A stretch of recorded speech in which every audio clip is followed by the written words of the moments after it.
Gente, não tinha outra palavra a não ser algo realmente relacionado à paternidade. Não é? E eu gosto muito dessa temática, que é a paternidade divina, a paternidade de Deus. E aí eu intitulei essa palavra como Abba Pai, porque esse nome ele tem um vínculo muito grande lá em Gálatas, né? O apóstolo Paulo ele fala sobre essa terminologia, essa palavra Abba, não é? Ela significa paizinho, papai, uma forma carinhosa e íntima de no aramaico, né? De chamar o seu pai de papai. E ali Paulo ele fala dessa forma tão íntima, tão delicada e ao mesmo tempo tão verdadeira, e não teria outra forma de falar isso senão fosse trazendo essa mensagem. E o que me leva a pensar muitas coisas. Na realidade, nós estamos vivendo em momentos de muita evolução, de muita transformação. Estamos vivendo num momento de muita tecnologia, de muita inovação. Estamos vivendo em um mundo onde as gerações elas têm mudado, não somente nos contextos físicos, mas nos contextos psíquicos, socioemocional, econômico, político. Nós estamos tendo uma multiplicidade de situações. E isso, por um lado, é muito bom.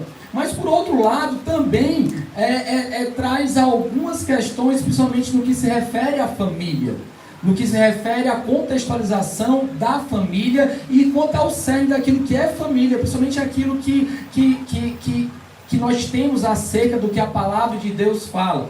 E eu acho muito interessante, e eu queria fazer uma pergunta aqui. Quem tem um filho? Quem tem um filho? Levanta a mão. Só um filho, você só tem um filho, né? Eu também levantei a mão. Pode baixar a mão. Você que levantou sua mão e tem um filho, você quer ter outro agora? Ser sincero, né? Só parou para pensar, teve um delay, né? Então, enfim. E é interessante isso, né? Porque muitas vezes essa resposta é de jeito nenhum. Quem é que pode dizer para mim um dos motivos de não querer ter um filho hoje? Financeiro, né? É engraçado como a parte das finanças ela é muito interessante. Certo dia eu conversando com uma pessoa, eu perguntei, tá afim de ter mais um filho e tal, eles, rapaz, quase que ele falou, Deus me livre, né? Mas não falou que Deus me livre não. Mas ele falou assim, rapaz, agora não dá de jeito nenhum. Eu disse, porque isso é muito caro ter um filho. Você tem que pagar isso, tem que fazer aquilo, e realmente é uma verdade isso, né? E isso quer dizer que esse pai é mesquinho, gente? Não. Sim ou não? Não! Quer dizer que talvez ele seja planejado, que ele seja realista, que ele traz aquela ideia de tipo, o meu orçamento ele vai até aqui, então a minha condição para poder dar tudo o que eu quero e que eu acho que é interessante e é fundamental para a criação de um filho, eu só vou conseguir dar se eu tiver um, se eu tiver dois eu já não consigo dar. E isso mostra exatamente alguns pensamentos opostos àquilo que nós temos com relação à palavra de Deus. Por quê? Eu vou dizer já, mas depois que eu ler um texto que se encontra em Salmos, capítulo 127. Abre a tua Bíblia aí, Salmos 127, e nós vamos ler o versículo 3 a 5. Ou seja, nós não estamos falando de uma nova mentalidade e um novo modelo de criação de filhos, de famílias, ou seja, que acaba se distanciando um pouco do contexto bíblico. E isso não quer dizer que agora todo mundo vai ter que ter mais de um filho não, tá certo, gente? Fica calmo, eu estou só trazendo um pensamento. E a palavra de Deus fala assim, herança do Senhor são os filhos, o fruto do ventre, seu galardão, né? O seu presente, a sua coroa. Como flechas na mão do guerreiro, assim os filhos da mocidade. Feliz o homem que enche deles a sua aljava, não será envergonhado, quando pleitear com os inimigos à porta. Ou seja, ele fala aqui sobre a herança do Senhor são os filhos, ele fala sobre feliz o homem, não é, que tem os seus filhos, né, e que capacita os seus filhos. Ou seja, qual é o motivo da felicidade dessa pessoa que escreve esse verso? Porque de tanta felicidade ter mais e mais filhos. Por quê? Principalmente naquela época, era comum que as pessoas, que os pais quisessem mais e mais filhos dentro da sua casa. E o primeiro motivo é porque ajudavam tanto na economia da casa, mas também como o seu grande número dentro de casa favorecia a vitória contra os inimigos. favorecia nos momentos de guerra. E hoje, muito ao contrário, os pais, na realidade, não criam os filhos para ajudar a família. Hoje nós temos uma cultura onde não há, falando que a maioria 100%, se você já faz isso, glória a Deus, mas eu falo de uma grande maioria. Mas essa grande maioria, ela tem criado os filhos não para ajudar a família, mas para que esse filho acabe sendo aquele que suga da própria família. Ou seja, eles fortalecem inconscientemente um egoísmo dentro dos filhos. Os filhos se tornam mimados, os filhos se tornam aquelas pessoas que não têm experiência na vida, filhos que não crescem para um amadurecimento, filhos que não conseguem ser testados na evolução da sua história, não conseguem ser desenvolvidos para que eles possam enfrentar os desafios da vida que vão chegar para um ou para outro. Ou seja, é muito comum e muito normal as famílias, e principalmente os pais, terem essa perspectiva. Hoje, praticamente, existem muitas questões com relação, por exemplo, que os pais, eles não pensam no que os filhos podem fazer pela família. Mas na realidade, eles estão preocupados somente sobre o que a família pode fazer para os filhos. Você entende o que eu estou falando? Faz sentido isso, gente? Porque o que acontece, às vezes, é tudo sobre o filho, sobre o que pode dar para o filho. E está errado isso? Não, está certo. Nós somos pais, nós somos mães, nós somos aqueles que cuidam. Mas quando nós começamos a inverter um papel que é bíblico, nós começamos a tirar a possibilidade de crescimento dessa criança. E aí nós vemos crianças que têm uma inabilidade grandiosíssima de lidar com as suas emoções. Vemos crianças que começam a se envolver com situações que são completamente distorcidas. Vemos crianças que se tornam adolescentes abusivos, que só fazem querer ser servidos dentro de casa. Começamos a ver adolescentes que se tornam jovens, que são irresponsáveis, que são jovens que não têm perspectiva de vida, que não têm um futuro mais palpável de vida. Por quê? Porque essas crianças que se tornaram adolescentes, que são jovens e que serão futuros adultos, elas não conseguiram ter no berço uma condição de crescimento verdadeiro que traga uma maturidade cognitiva, psicológica, né, falando, emocional e espiritual. Às vezes você vê um galalau, né? Quem não sabe o que é galalau é caba grande, né? Então, quando você vê um galalau, é aquele caba grande, né? Às vezes você vê um de 12 anos, tá desse tamanho aqui, 2 metros de altura, né? O sobrinho da Roberta, né? É gigante. Tem quantos anos, Roberta? Agora ele tem 18 anos, né? Mas quando ele tinha 14 anos, ele era do meu tamanho, ou maior do que eu, para duvidar, não é? Então, às vezes nós vemos pessoas tão desenvolvidas biologicamente e fisicamente, mas às vezes com imaturidades, pessoas que não têm aquela fortaleza de conseguir um emprego, de conseguir desenvolver um estudo, de estar apto a lidar com situações no ambiente de trabalho, pessoas que estão perdendo uma capacidade de viver. E aí eu pensei um pouquinho sobre exatamente isso. Quem são alguns exemplos de pais na Bíblia? E o primeiro exemplo de pai que eu tenho para você é o famoso Abraão. Fala comigo assim, Abraão. Abraão, ele é conhecido como pai da fé. Ou seja, olha o que está escrito em Hebreus 11:17. Pela fé, Abraão, quando posto à prova, ofereceu Isaque. Estava mesmo para sacrificar o seu unigênito, aquele que acolheu alegremente as promessas. Abraão, ele estava ali, sabe para quê, gente? Para poder fazer um sacrifício daquilo que tinha sido um presente de Deus para a vida dele. Ele estava disposto a sacrificar o maior bem dele em amor a Deus. Sabe o que eu fico pensando? Que Abraão, ele foi esse pai da fé porque ele acreditou no poder de Deus. A minha pergunta para você é: que tipo de fé você tem demonstrado para a sua família?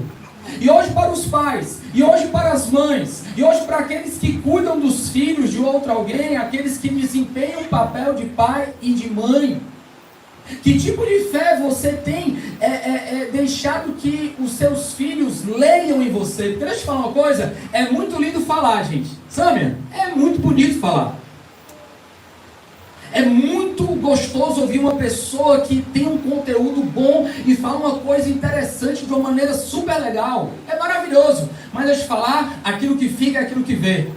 É aquilo que se vê, não é aquilo que se diz simplesmente. Aquilo que vai ficar marcado na vida dos teus, da tua casa, dos teus filhos, dos teus netos, não é aquilo que você está falando simplesmente, ensinando verbalmente, mas é aquilo que ele vê você fazer constantemente. É aquilo que ele vê você fazer periodicamente. É aquilo que ele vê você realizar. Não adianta falar, meu filho não faça isso, mas ele por detrás ele vê você fazer. Não adianta me dizer, meu filho não minta, mas ele pega você numa mentira. Não adianta você falar isso ou aquilo outro se não houver uma prática absoluta, ou seja, o exemplo de fé, meu e seu, ele fortalece os nossos filhos? Será que aquilo que nós fazemos às ocultas ou a todos, perante todos, eles realmente estão fortalecendo? Deixa eu falar uma coisa para ti. Isaac, só foi Isaac, porque ele viu o ato de Abraão diante dele e de Deus. Amém. Isaac só reconheceu que Deus era Deus porque ele viu o seu pai. E eu não acredito que Abraão ia sacrificar o filho dele assim. Não. Eu acredito que Abraão estava talvez ali numa tensão tão grande, tal qual Jesus estava ali naquela tensão de ir para a cruz também, que suou sangue. A pergunta que cabe aqui hoje é: que tipo de fé eu e vocês temos demonstrado? É uma fé que ela é baseada somente naquilo que nós vemos, naquilo que nós temos? Ou ela é uma fé que é uma fé sobrenatural? Fala comigo assim, uma fé sobrenatural. Hoje eu quero te convidar a você sair do plano natural.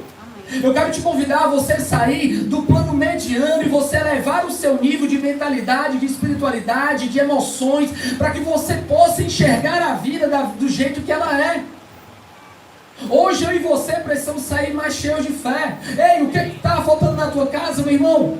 Ei, o que é que está hoje sendo uma barreira na sua vida? O que é que tem sido aquele momento de dor na sua vida? Eu quero dizer para você que a fé, ela é a ferramenta que você precisa. Ah, você precisa daquela pessoa que sabe fazer aquilo outro? Massa. Ei, você precisa daquele dinheiro? Show. Ei, você precisa daquela oportunidade? Muito bom. Mas deixa eu falar uma coisa para você. Acima de todas essas coisas, se você não tiver fé, você não agrada a Deus. Se você não tiver fé, você não se relaciona com Deus. Se você não tiver fé, você não consegue dar um passo a mais.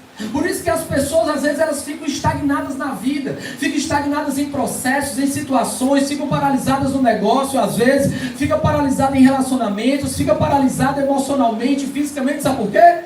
Porque não tem fé suficiente para dizer assim: Deus, eu acredito que tu é capaz de fazer infinitamente mais do que tudo aquilo que eu posso pensar, imaginar, sonhar, idealizar. Eu acredito que tu tens o poder para curar, para libertar, para liderar, para fazer o excepcional, o extraordinário, aquilo que vai muito além do que as pessoas acreditam. E é isso que Deus tem para ti. Ei, Deus tem para ti o extraordinário, meu irmão. Ei, sabe o que é extraordinário? Ele está acima do ordinário, ele está acima do normal, ele está acima daquilo que é o padrão, daquilo que é a mediana.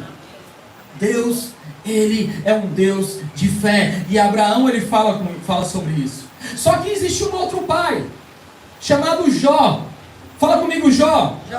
E Jó, ele simplesmente, no capítulo 1, versículo 5 do próprio livro, Jó, ele fala: decorrido o turno de dias de seus banquetes, chamava Jó a seus filhos e os santificava, levantava-se de madrugada e oferecia holocausto segundo o número de todos eles, pois dizia: talvez eles tenham pecado e blasfemado contra Deus em seu coração. Assim o fazia Jó continuamente. Jó foi um pai exemplo de oração. Ele foi um homem que simplesmente orava por seus filhos, mesmo sem esperar por um motivo específico. Jó, ele era um homem que simplesmente, eu acho muito lindo, eu e o Roberto, a gente tem um hábito de sempre quando acordar com o Joey, vamos orar. Aí a gente começa a orar com o Joey para ele orar. Aí a gente, vamos lá, Joey, repete com a gente: Deus, obrigado. Aí ele gosta muito de animaizinho, né? Obrigado pelo gatinho. Obrigado pelo gato. Ele continua: obrigado pelo gatinho, pelo peixinho, pelo leãozinho, pelo não sei o que. Ele sai falando não todos os bichos, mas a oração vai entrando na vida dele. E ele vai se relacionando com Deus, na medida dele, do jeito dele, no entendimento dele, na maturidade dele. E ali vai se tornando algo natural, algo que se torna, vem do sobrenatural para a naturalidade. Então, eu já era um cara mais ali empreendedor e eu resolvi fazer a minha própria, fazer meu serviço, fazer meus bicos, tinha mais tempo para curtir a vida, ganhava até mais dinheiro que meus irmãos.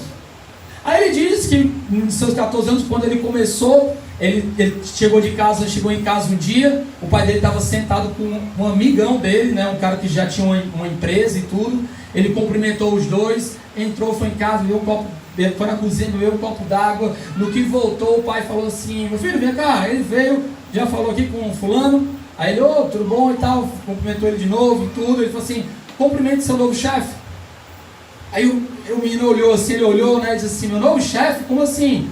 Você vai ser motoboy lá na empresa dele. Aí ele: eu? Não, pai, quanto é que eu vou ganhar?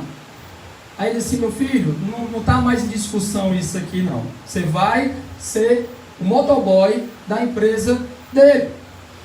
E aí aquele menino, esse rapaz, né, que conversou falando comigo, dizendo assim: Jorge, e aí, sabe o que aconteceu? Eu perguntei para ele: mas pai, o que eu vou fazer com isso? Eu acho que eu ganho mais do que isso aqui. Esse meu filho, nem tudo é sobre dinheiro. Você precisa ter responsabilidade, você precisa saber ter agenda, ter horários, e você precisa aprender a ser submisso à liderança. Você precisa crescer e você precisa ser homem. E vou dizer outra coisa para você: do seu dinheiro que você vai ganhar, você vai tirar o dízimo, vai ficar com uma parte, e a outra parte você vai colocar dentro de casa para ajudar a sua família. Ele disse que ele entrou nessa jornada e ele entendeu o que o pai estava falando para ele. E o pai dele, ele disse assim: sabe o que ele estava falando para mim? Eu o quê? Que eu tinha que aprender a ser homem. Pai, mãe, responsáveis, eles não são aqueles que só dizem sim e que deixam a coisa rolar, mas são aqueles que ensinam o caminho, levam pelo caminho, andam no caminho, para que no final aquela criança não possa se afastar dela.